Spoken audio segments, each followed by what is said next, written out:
안녕하세요. 원파란복덕바입니다. 구독과 좋아요, 알림 설정, 회원가입 부탁드리겠습니다.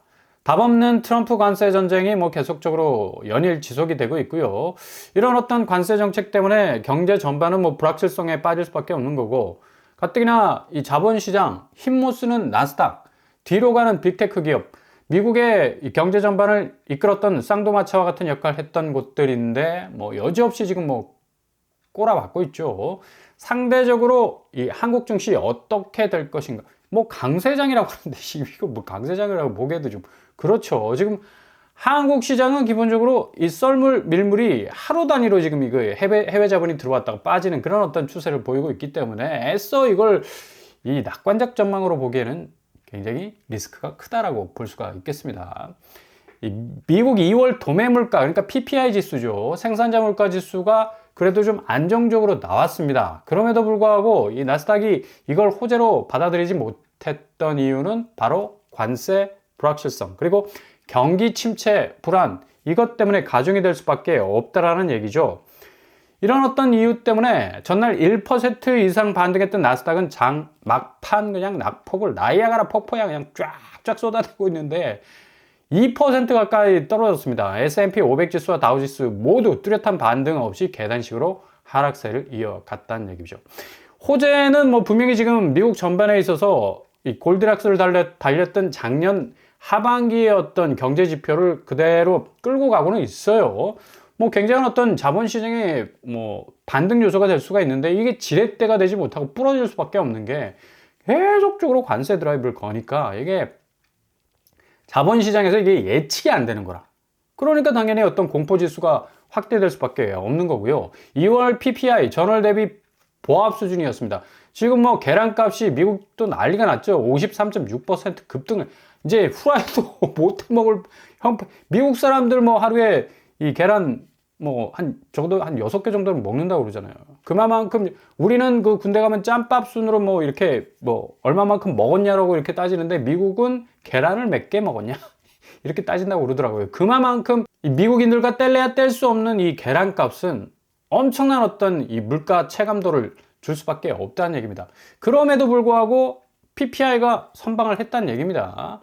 미국의 2월 생산자 물가지수 PPI가 서비스 비용 감소로 힘입어 오르지 않았던 그런 이 결과를 내놨고 2월 PPI 지수 상승률은 전월 대비 0.0%딱 보합세입니다. 그러니까 이게 굉장히 물가를 딱 치고 올라갈 수 있는 어떤 지금 관세 불안정성 그리고 또 계란값 폭등 전반적으로 생필품 가격들이 급등하는 어떤 추세를 보였음에도 불구하고 이렇게 지표 자체가 그래도 크게 흔들리지 않았다라는 사실은 굉장히 고무할 만한 그런 지표가 될 수가 있거든요. 예측이 0.3% 나오는데 실제는 0.0% 나왔다는 얘기입니다. 그러니까 시장 예상치를 밑돌았다는 얘기는 그만큼 충분히 자본시장에 호재가 될 수가 있는 건데 전월 대비 확실히 좀 이 둔화된 모습을 보여주고 있어요. 미 연준이 가장 우려하고 있는 미국의 이 인플레 현상 자체가 생각보다 심각하게 어떤 지표상에서는 그렇게 나타나지 않고 있다라고 말을 할 수가 있죠. 근데 나스닥이 날아가 버리고 있는데 지금 한국 사람들도 큰일 났습니다. 지금 서학개미로 갈아타신 분들 돈 몰빵해 가지고 부동산에는 이 수익률이 제대로 이제 뚜렷하게 나오지 않으니까 미국 증시 쪽으로 이 자본을 많이 몰아제꼈는데 지금 이렇게 뚝뚝 떨어지니까 사람들이 그냥 거의 그냥 완전 날아갈 수밖에 없는 그런 어떤 상황인데 이것도 이제 반등할 수 있는 단기적 어떤 상승 요인이 충분히 있습니다. 그러니까 지금 너무 실망하지 마시고 어차피 미국은 4월 말 리파이낸싱 그러니까 미국의 부채 만기를 좀 어느 정도 환원하고 다시 이 재정비를 한다면 다시 치고 올라갈 가능성이 충분히 있다는 얘기입니다. 일론 머스크도 답답하죠. 테슬라 자체가 1000조 이상이 날아가 버렸는데 와 이거 말이 천조지. 천조국에서 천조 날아간다고 하면 생각해 보십시오. 그냥 등에서 식은땀 나오고 정신이 혼미해지. 지금 일론 머스크 표정만 봐도 그냥 썩어 있는 걸 볼 수가 있지 않습니까? 일론 머스크마저 트럼프 정부의 관세 우려를 표명하고 나서고 있을 정도인데 지금 다우와 나스닥과 S&P 맨날 봐도 10% 작년 20% 올랐던 불장은 온데간데 다 사라져 버렸다니. 지금 가상화폐 시장도 마찬가지예요. 비트코인이 지금 1억 2천 선상으로 지금 내려와 있잖아요. 이게 상반기는 1억 6천에서 거의 2억까지 가지 않을까라는 어떤 전망들이 많았지만 역시 이 트럼프의 럭비공 같은 어떤 관세 정책 때문에 굉장히 지금 이 자본시장은 혼돈 속에 있다라고 말씀을 드릴 수가 있겠고요. 당연히 이제 강달러로 갈 수밖에 없는 거죠. 지금 원화 가치가 1450원에서 내려올 생각을 안 해. 그러니까 한국은행이 계속해서 달러를 태우면서 환율 방어에 적극적으로 나서면서 국민연금과 스와프를 통해서 계속적인 어떤 인프라 업셋의 어떤 환율 안정화를 위해서 노력을 하고 있지만 실질적으로 이렇게 가시적인 효과가 나타나지 못할 정도로 미국의 이 달러 강세는 계속적으로 지속될 전망이다. 그러니까 일본 엔화와 중국 위안화 역시도 약세 현상으로 갈 수밖에 없는 거고요. 우리 뭐 원화야 프록시 통하니까 동조화 될 수밖에 없잖아. 그러니까 뭐 계속적으로 뭐 끌려다닐 수밖에 없는 원화 가치의 모습을 보일 수밖에 없는 거고요. 이렇게 물가 지수는 미국이 안정적인데 자본시장이 개판이라. 그래서 이 관세의 불안정성이 이게 어떻게 보면 협상 카드인데 4월 말쯤에 이게 거의 뭐 폐기되거나 아니면 연기되거나 뭐 전격적인 어떤 시프트가 있을 가능성이 굉장히 높습니다. 그래서 4월 말까지 좀 기다리셔야 됩니다. 그래서 이 한국의 자산 시장은 어찌 보면 지금의 악재를 고스란히 또 떠안고 있는 상황이고 4월 말이나 5월 초에 다시 어떤 반등을 치고 올라간다 해도 이게 환율 부분에서의 불안정성을 해소할 만한 어떤 호재가 별로 없기 때문에 지금 뭐 내수 경기 침체나 대외 수출 무역 전반적으로 굉장히 어렵습니다. 한국의 어떤 경제 상황 자체가 상당 부분 좀 어려운 국면 속에 있기 때문에 뭐 이 활발한 어떤 자산 시장의 어떤 이 재생산 가치의 어떤 확대를 통해서 자산 시장을 끌어올리기에는 역부족이다라고 말씀을 드릴 수가 있겠죠. 지금 대표적인 어떤 이런 위기 이 징조의 어떤 시그널을 보여주고 있는 게 이게 메리츠 화재가 MG 손해보험 이 노조의 반대로 MG 손해보험 인수를 포기해 버렸어요. 이거 굉장히 충격적인 뉴스입니다. MG 손해보험 보험 계약을 보험한 자산 부채 이전 P&A 거래의 우선 협상 대상자로 메리츠 화재가 딱 선정이 됐는데 입장차가 너무 커. 골이 너무 깊은 거야. 아유, 나 우리 우선의 협상자 지위 포기할래. 반납해버렸습니다. 이렇게 되면 MG손해보험이 청산 파산이 된다는 어떤 가정하에 MG손해보험 가입자들 얼마나 많습니까? 124명, 보유계약이 156만 건이야. 고스란히 피해볼 수가 있습니다. 만에 하나 청산 파산 방식으로 정리할 경우에 보험계약자가 직접적 피해 가능성도 있다는 얘기예요. 그래서 최대 5천만 원만 딱 보상받고 지금껏 유지한 보험계약 완전히 깡그리 그냥 날아가 버리는 거야. 이거 완전히 이건 그냥 내 자산이 그냥 날아가 버리는, 보험에다가 뭐 어느 정도 자산을 넣고 계신 분들이 은근히 많습니다. 이거 은행의 뱅크런 뭐 비할 데 없이 뭐 엄청난 어떤 금융계의 위기가 될 수밖에 없고, 이게 MG손해보험 자체의 어떤 적자 지속성이 계속적으로 지금 증대되어 왔잖아. 그만큼 리스크가 컸던 그런 어떤 이 보험회사일 수가 있는데, 이게 메리츠가 일단 손 딱 놔버리면 뭐 금융업계는 파산 일변도로 갈 수 충분한 어떤 리스크가 있습니다. 지금 건설업도 릴레이 도미노로 지금 가고 있는데,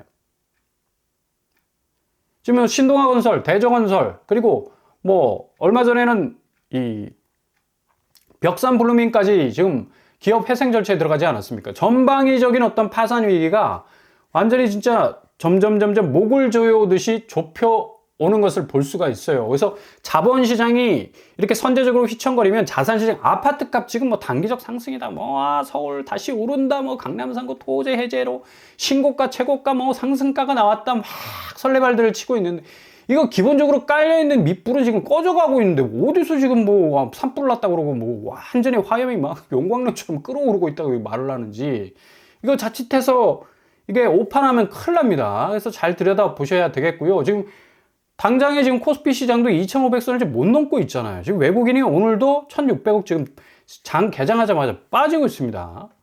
늘 언제나 이 외국인이 빠지면 개인이 받아주고 있는데, 이런 시소관계가 굉장히 어떤 자본시장을 허약하게 만드는 거라.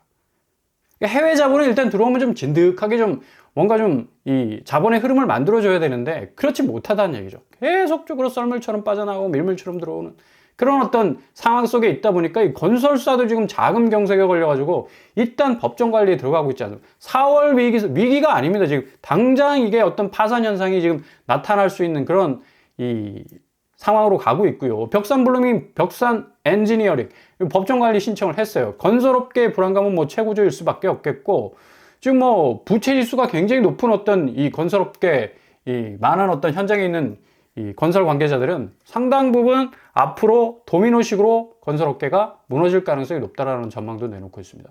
근데 이 와중에 토지 해제를 해버렸어요. 그래서 강남상구 아파트 값이 또 들썩거리는, 아니 지금 전반적으로 한국의 자산시장이 지금 퇴행하고 있는 그런 상황인데, 이게 2018년 이후에 최대폭 상승이라는 어떤 지표까지 나왔어요. 송파가 0.72%, 강남이 0.69%, 서초가 0.62% 지금 올라가고 있는데, 이게 덩달아 지금 마영성까지 지금 상승세가 확산되는 거 아닌가라고 지금 예측이 되고 있습니다. 이렇게 뭔가 자극을 하니까 집값이 올라갈 수밖에 없는 겁니다. 지금 뭐 또 대출도 뭐 푼다고 하지, 지방은 뭐 거의 그냥 싹 죽는 그런 어떤 이 상황 속에 있는 거고, 이런 온도차가 있다라는 건 결국 건강한 시장이 못 된다는 얘기입니다. 결국 줄타기 집값, 뭐 어느 쪽으로 붙느냐에 따라서 이 집값 자체가 달라질 수밖에 없는 건데, 전반적인 어떤 장세의 영향은 하락장으로 계속해서 진행형 되고 있는 상태였습니다. 그래서 살짝 지금 들어 올린 건데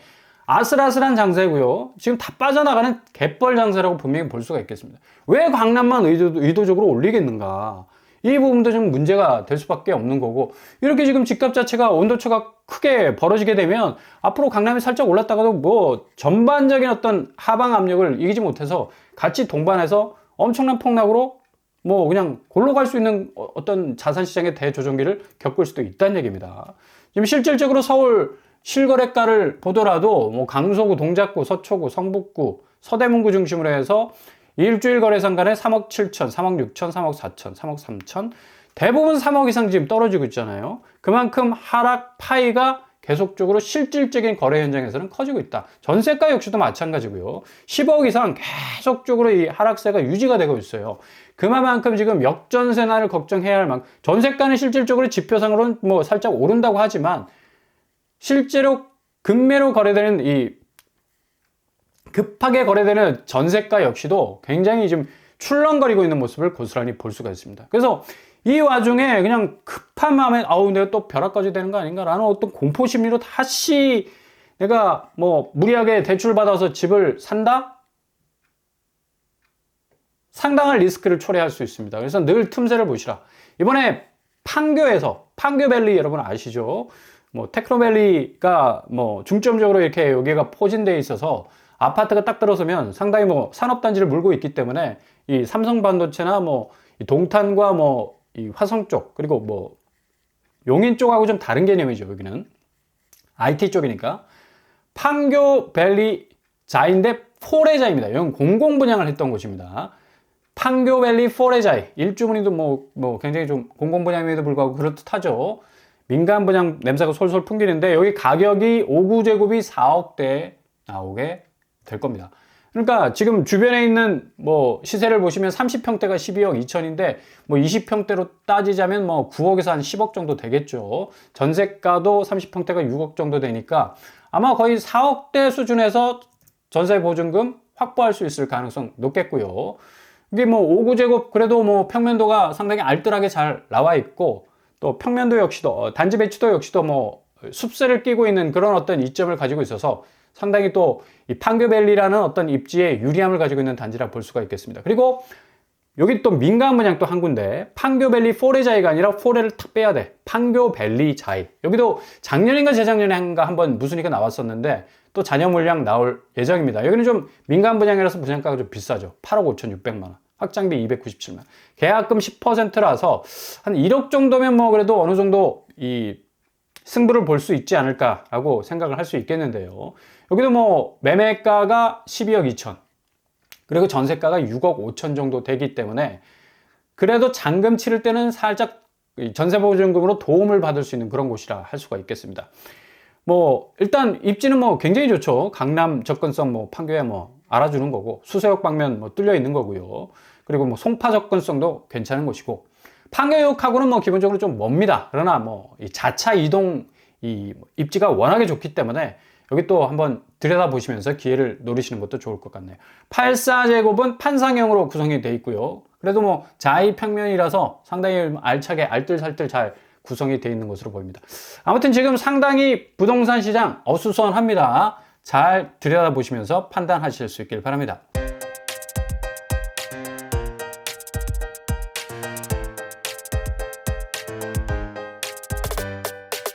오늘의 부동산 캐릭터, 미국의 이 자본시장 자체의 어떤 휘청거림, 앞으로 한국 자산시장에 엄청난 영향을 줄 가능성이 굉장히 큽니다.